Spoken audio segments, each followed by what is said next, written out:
My name's Ryan Bussey. I'm here representing Giffords and our gun owners for safety. It's a pleasure to be joined by brave, visionary elected officials we have here today.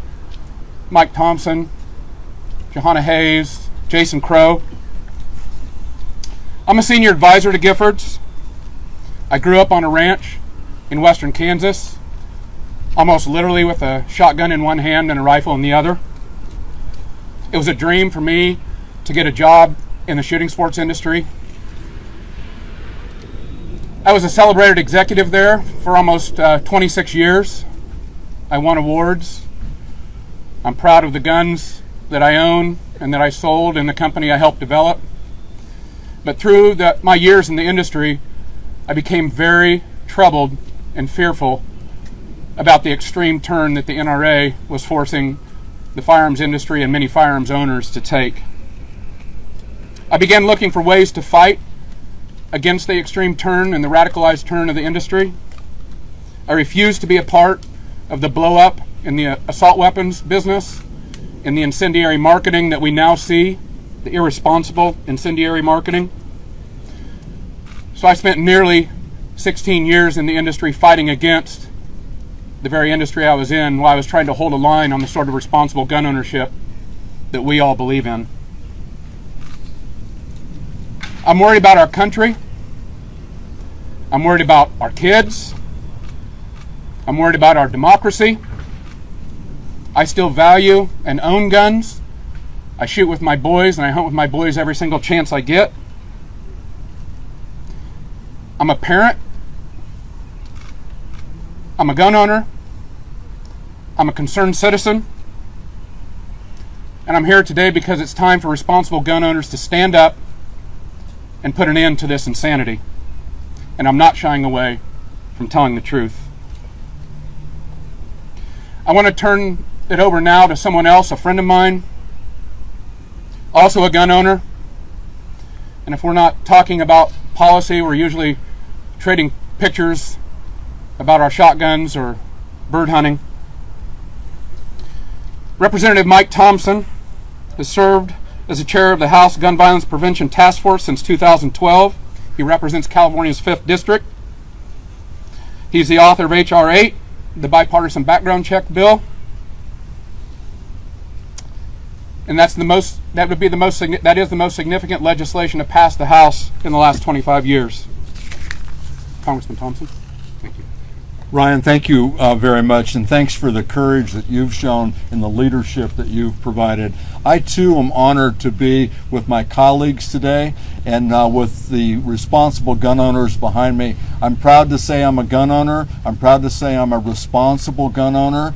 I'm also a combat veteran. I know guns from both ends, and I respect firearms, and I respect responsible gun owners. And I believe that as responsible gun owners, we have a responsibility to speak out.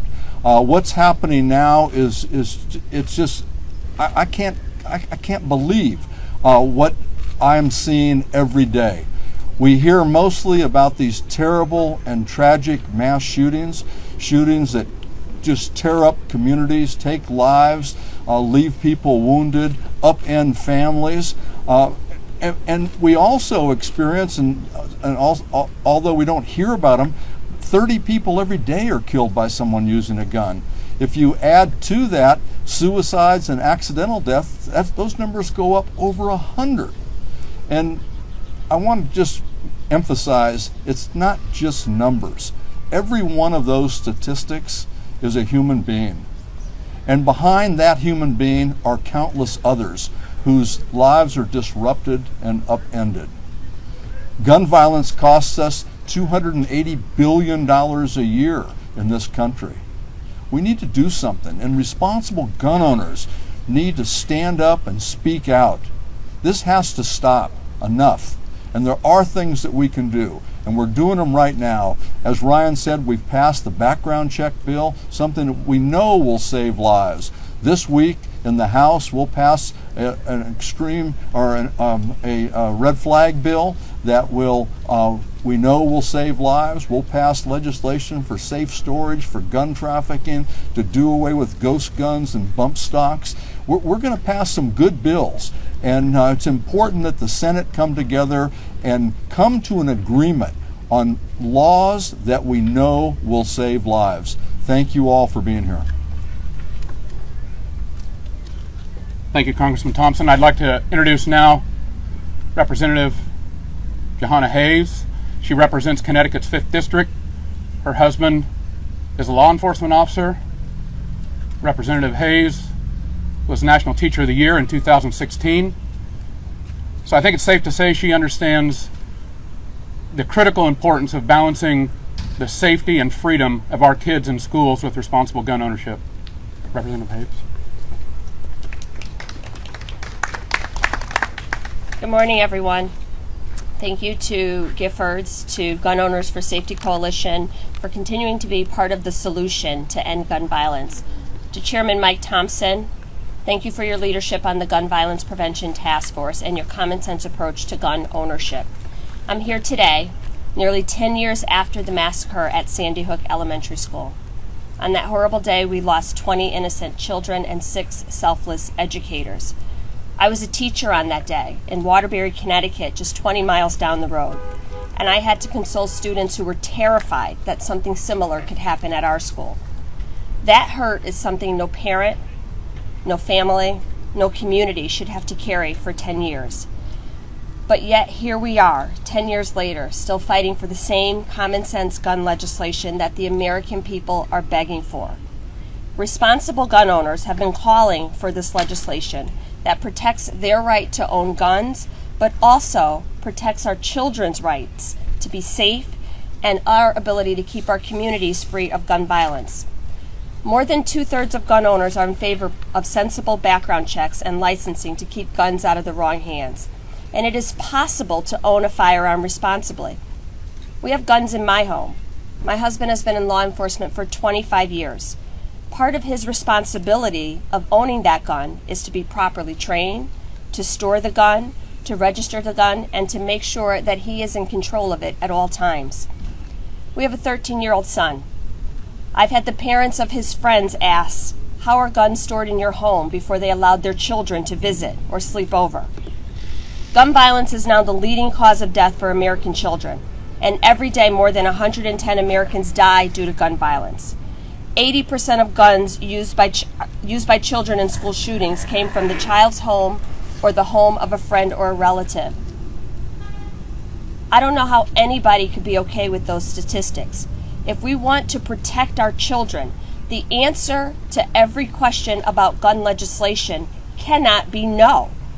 I propose legislation with Congresswoman Debbie Wasserman Schultz and Lucy McBath to simply define a school shooting and collect data to prevent them from happening again. My colleagues in committee voted no. We brought forth legislation on background checks. My colleagues voted no. On safe gun storage, no. Red flag laws, no. My question here today is, what are you willing to agree to protect our children? These common sense measures are not an infringement upon Second Amendment rights. They are what responsible gun ownership looks like. In Connecticut, we passed Ethan's Law, which promotes safe gun storage of weapons in your home when children are present. Today, I plan to vote yes to the Protecting Our Kids package, a series of bills that follows these common sense approaches to protecting our children, and most responsible gun owners agree. This is no longer about policy. This is all politics, because as elected officials, we are sent here by our constituents to do their will. And the will of the American people is to pass common sense gun legislation. I ask all my colleagues to do the same and join us in protecting our children and voting for this legislation. In closing, I'll just say I hear people talk a lot about courage and the political courage that it takes to pass this legislation. Doing the right thing and voting for legislation to protect our children does not take a whole lot of courage. Courage is the students that were in my classroom who continued to come to school for the rest of the year and have grown up in a society where lockdown drills and the fear of mass shootings has been part of their reality. Courage is the families in Newtown who hold each other together support each other, and reach out to communities across the country to help them through these tragic events. Courage is the families and the survivors who retell their stories over and over and over again to help legislators get a better idea and appreciation of what they're living through. Taking this vote today is just my job. Doesn't take any type of courage. So I hope that all of my colleagues will simply do their job. Thank you. Thank you, Congresswoman Hayes. Now I'd like to introduce Congressman from Colorado, Jason Crow. Jason's the Vice Chair of the Gun Violence Prevention Council in the Congress. He's also a passionate advocate for gun safety. He's a hunter. He's a former Army Ranger. So, Congressman Crow. Thank you to the Giffords organization for bringing us together, and to my dear friends Johanna Hayes and Mike Thompson for your long-time leadership on this issue. I have been around guns all my life. I started hunting when I was 12. I remember very clearly, actually, when before I was allowed to go hunting, I had to go to the local YMCA and take a hunter safety course, because I was taught from day one that rights have responsibilities, and that if you want to be a responsible citizen and a responsible gun owner, you have to act like it. Then I later became an Army Ranger, and I went to war for this country in Iraq and Afghanistan. And I learned that when I went to Afghanistan, I didn't take my deer hunting rifle with me. When I went to the woods to go deer hunting, I didn't take my assault rifle with me. Why? Because those are different weapons, and they're designed to do different things. That's why I have said over and over again that the types of weapons, the rifles that I took with me to Iraq and Afghanistan, do not belong in the streets of America. They don't belong in our churches and our synagogues, because they're weapons of war, and they're made to do terrible things, and that's what they've been doing. And it has to stop. And for those that say that you need assault rifles to protect your home, you simply aren't shooting straight. Farmers and ranchers in Colorado don't need assault rifles to protect their herds. And if they say they do, they're not shooting straight either. Folks, this is about responsibility, it's about citizenship, it's about our obligations to each other. I learned in the Army that citizenship comes with great responsibility. And it's time for gun owners, American citizens, for neighbors, for Americans to say, enough is enough. We have responsibilities to each other that we are not fulfilling, and it's time to start doing it. Thank you. Thank you, Congressman. You're now going to hear from 3 gun owners from across the country. While I was in the industry, I saw this myth being built up and propagated, sold to everybody in this nation, that all gun owners are this monolithic right-wing thing controlled by the NRA, that none of us care about responsibility. And I'm telling you, that's just absolutely not true. Reasonable gun owners are fed up. They've had it. They're standing up. They're joining with us, Gun Owners for Safety. They're standing behind me. Going to hear from 3 of them now. Carol Estoka, she's a lifelong gun owner. She grew up hunting with her father. She's a member of the NRA. She lives in rural Pennsylvania. She lived there. She now lives outside of Philadelphia. And she's devoting her time to passing common sense gun legislation. Carol.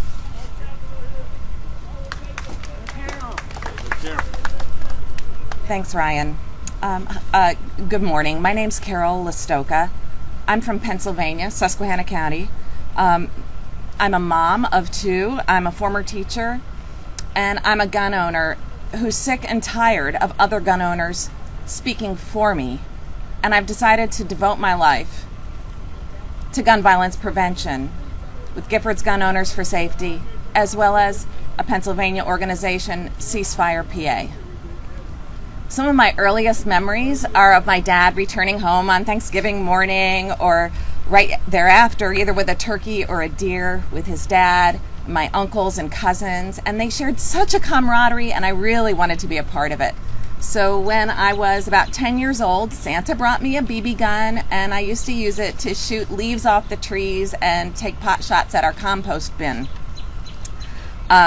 A couple of years later, I felt ready and committed to get in on that family excitement, and so I took a hunter safety education course. And by the 10th grade, I was hunting deer with my dad.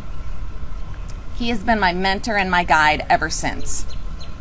Dad gave me my first real gun when I started hunting. It was a Winchester 30-30, and until a couple of years ago, I hunted with this rifle, which had once belonged to my grandfather and my uncle. And last year I bought a bolt-action 243 Winchester with a scope for greater accuracy. Both rifles are stored in a locked gun safe, separate from their ammunition. They've helped me put a lot of good meals on the table. But I gotta say, for all the enjoyment and pride that hunting gives me, I can't say that guns have positively impacted my life. When I was a sophomore, my classmate Rich, who I sat next to in Spanish, just didn't come to school one day. And then we come to find out he had taken the family rifle and murdered his dad, and then completed suicide. Some years later, a beloved relative also completed suicide with the family rifle. These are lives, just like the lives of children in school shootings and people on the streets of Philadelphia and New York and everywhere, Santa Fe, that are leaving empty holes in the hearts of people who love them and creating fear for those who didn't know them and don't want to belong to that club. Now, at a town hall in my native Pennsylvania, I recently heard someone say, "It's my God-given right to carry an AR-15 down the middle of the street if I want to." Well, that guy had a loud voice, but let me tell you something. He is in the minority. Surveys show that most gun owners actually think common sense gun laws are a good thing. Most gun owners are sickened by the senseless killings that we see on the news every day, and we just want it to stop. Most gun owners support common sense solutions that could prevent some of the violence. Solutions like background checks, red flag laws, extreme risk protection orders, safe storage. By standing up to the vocal minority, responsible gun owners can change the climate of violence in America. We can turn this country around. That's why I joined Gun Owners for Safety. We're forming chapters all over the country, and we are true patriots because we love our country enough to stand up for what's right. And we've got the guts to say, I believe in the Second Amendment, I own guns, and I support common sense gun laws.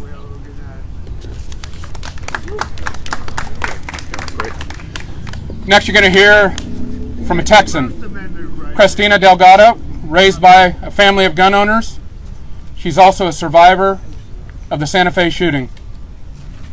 Christina.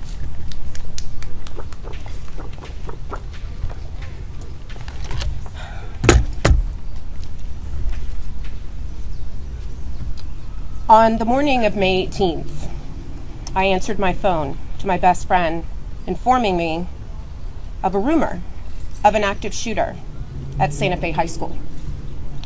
I assured her that it had to be a threat. Things like that don't happen in Texas. I took my youngest to the elementary school, just a couple miles from the high school. As I took her to the door and I began to walk back to my car, the sound of the helicopters felt like they were right on top of me. When I got back to my vehicle and I answered my phone, I heard the terror in my best friend's voice because it was real. There was a shooter at the high school. It was active, and she could not find her children. A 17-year-old had ready access to his father's firearms, a sawed-off shotgun, and a couple of pistols. So we assume in a moment of despair, he took those firearms, walked into that school, and began shooting. Kids sitting there in art class, working on their final projects. Kimberly Vaughn was shot in the back 4 times. She never saw it coming. Chris Stone, hiding in a closet, with 7 other students, fought with the shooter to keep him from coming in. That shooter took one step back with his father's sawed-off shotgun, shot Chris through the door and killed him. Chris saved 7 lives. Flo Rice, a substitute teacher, was trying to help her students escape. She was shot multiple times and survived. I sat with my daughter watching as the names were read of those we lost. Kids she knew. And through her tears, she reminded me, "You said it wouldn't happen here, Mom. It could have been me." As a native Texan, guns have been a part of our heritage, a part of our upbringing, but so has gun discipline. Safe storage, Ethan's Law, could have prevented that 17-year-old from gaining access to those weapons if his father had locked them up. Background checks could have prevented him from ordering massive amounts of ammunition online because they did not verify his age or who he was. Having conversations about what we can do, where do we go from here? There was always a back and forth. Gun owners are the problem. How can you own an AR-15? How can you own a shotgun? We can because we're responsible. We need to be a part of this process.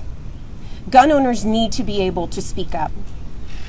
They need to be proud of our Second Amendment rights. We need to be proud that we are the example of responsible gun owners and what it means to practice our Second Amendment rights. That's why I joined Giffords Gun Owners for Gun Safety, because we have got to be the reasonable voice in this movement if we are going to save children's lives. Since Santa Fe, since Parkland, nothing has been done. No concrete measures have been passed. So just last week, I can't even remember if it was even further than that, I was horrified to see 19 children in Uvalde, Texas, not too far from where I live, gunned down, hunted in their classroom. 2 teachers shot to death. Students, 10-year-olds, having to be the heroes in this situation, like my friend's son, Chris. Our children should not have to be in these positions. Congress needs to find solutions. There are solutions on the books, and now is the time to vote for them. Thank you.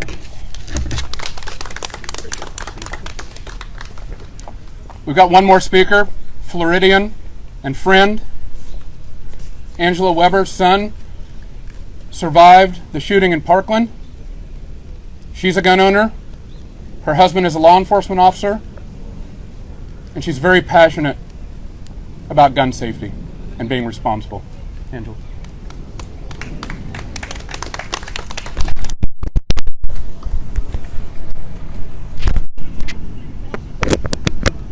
Thank you and good morning.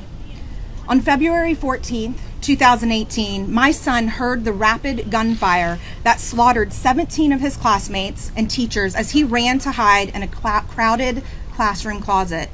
A year later, I lost 2 of my family members to gun murder-suicide. And 2 years after that, my husband lost 2 law enforcement colleagues who, while serving a search warrant, were massacred by a child predator with an assault rifle. You are not immune. How long until your child hides for their life, your loved one is wounded by gunfire, your spouse is murdered at work? Innocent adults and children across our country are going to church, school, work, a grocery store, a movie theater, a concert, a nightclub, and not making it home to their families. Their spilled blood stains the places where we expect to have the freedom to frequent without threats to our lives. It is beyond time for our elected leaders to act and break the grip of the gun lobby on our safety and freedoms. The NRA, the NSSF, and others no longer stand for decency, responsibility, and safety. Instead, the gun lobby chooses to push a political hate and division to drive gun sales. They have a monetary incentive to be radical and irresponsible, setting one dangerous standard for you and another for themselves, pushing a guns everywhere agenda, except on the floor of their own convention, trying to convince you it's too soon to act on gun safety, but not too soon to host their convention just miles away from the crime scene of 21 murdered students and teachers. I speak for the 57,000 gun owners for safety who have already joined me in saying the gun lobby does not speak for us. We are not okay with irresponsible radicalization in our streets. We are fed up with the extremist views of the small but loud minority who claim to be speaking for gun owners. Giffords Gun Owners for Safety sit in the balance between freedom and responsibility, and we are ready to take our voice back. No longer will we sit on the sidelines waiting to become victims. Gun Owners for Safety are standing up. We are reclaiming our voice, and we are speaking out to say the time is now for Congress to act and defend our safety. Thank you. Thank you so much. Appreciate you being here today, and I want to thank our gun owners and all of our gun owners across the country and all of our chapters. Thank you very much.